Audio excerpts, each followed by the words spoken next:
Bom, seguindo aqui com o nosso juízo de admissibilidade, uma outra característica que vai ser analisada no juízo de admissibilidade e uma característica importantíssima é a tempestividade. Tempestividade a gente sabe que tem a ver com prazo, né? E eu digo que algum ato é tempestivo quando ele foi realizado dentro do prazo e intempestivo quando ele foi realizado fora do prazo. E aí os recursos vão trazer uma regra geral que é de 15 dias. Então, a partir de quando a gente teve lá a sentença no primeiro grau, conta-se 15 dias para interpor o recurso. Essa é a regra geral para quase todos os recursos. A exceção que nós vamos ter são os embargos de declaração. Se tivermos diante de embargos de declaração, calma que nós vamos estudar ainda os recursos em espécie, mas se for embargo de declaração, o prazo vai ser de 5 dias. Então, regra, 15 dias. Embargo de declaração é exceção, 5 dias. Tá certo? Isso aqui é tranquilo. 15 dias, 5 dias. A questão é a contagem dos prazos. Como é que eu vou fazer para contar esse prazo? E aí ele vai se dividir. Se eu estiver diante de um processo físico, processo por meio físico, aí o prazo vai contar da seguinte maneira. Viajem comigo que vocês vão entender. Se eu estiver diante de uma sentença, ou seja, se na audiência a sentença já foi proferida, a sentença lá do primeiro grau foi proferida na audiência, como assim? Vamos dizer, processo do zero. O autor foi lá, pediu a petição inicial, entrou com a petição inicial, propôs a ação. Aí a gente sabe que aí vai ser recebida essa inicial. Se for recebido, o juiz vai mandar citar o réu, depois vai ter a contestação, etc. Tudo que a gente já conhece lá no primeiro grau. No final de tudo isso, eu vou ter uma sentença, não vou? Pronto. Se a sentença for proferida na audiência, ou seja, aqui na audiência, oralmente ou escrita, essa sentença foi proferida na audiência, nos processos físicos, começa a contar o prazo a partir da data da sentença. Então, esse prazo de 15 dias começa a contar aqui, a partir da data da sentença. Agora, se essa sentença não foi proferida em audiência, como é que eu vou contar esses 15 dias? Da juntada da sentença aos autos ou de quando o advogado fez carga do processo. O advogado foi lá, fez carga do processo, porque ele é processo físico, a partir daí começa a contar, certo? Beleza. Além disso, a gente sabe, né, que estamos diante de um prazo processual.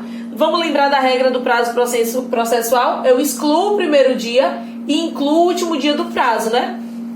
E aí a gente já sabe que a gente precisa saber qual é o prazo, quando começa a contar e o termo inicial. Porque a partir do termo inicial é que, de fato, eu vou começar a contar. E aí o termo inicial para a contagem do prazo vai ser a intimação da decisão. Quem é que é intimado? O advogado. Então, a partir de quando o advogado foi intimado, a gente tem o termo inicial, certo? E isso que eu falei é a regra do prazo do processo físico. Quais são as exceções, então, Catarina? Exceções. Se eu tiver pluralidade de partes, o prazo, então, vai ser em dobro. Eu tenho pluralidade de partes. Dobra o prazo. Ou, se eu estou diante de entes públicos, também o prazo vai ser dobrado. E se eu tiver um recurso inominado, nós ainda vamos estudar o recurso inominado, esse prazo não vai ser de 15 dias úteis como a regra geral, nem 5 dias úteis como o embargo de declaração, mas de 10 dias úteis, certo? Isso aqui que nós vimos se aplica ao processo físico. Bom, então nós vimos a tempestividade, né, com relação aos prazos. Se o processo for físico, agora vamos ver se o processo for virtual. Bom, se esse processo for virtual, vai ser disponibilizado no sistema a decisão. E aí no sistema é como um e-mail que a gente recebe, fica lá a notificação para o advogado. O prazo vai contar quando vai começar a contar o prazo no dia seguinte da abertura da decisão. Quando o advogado abrir a decisão, no dia seguinte vai começar a contar o prazo. Tá bom, Catarina, mas vamos dizer que o advogado quer dar um despertinho, porque nós vimos que a regra é que o prazo para o recurso é de 15 dias. Ele fala, eu vou fazer o seguinte, eu vou preparando o recurso e não vou abrir a decisão, que é para prorrogar o prazo. É isso que vai acontecer? Não.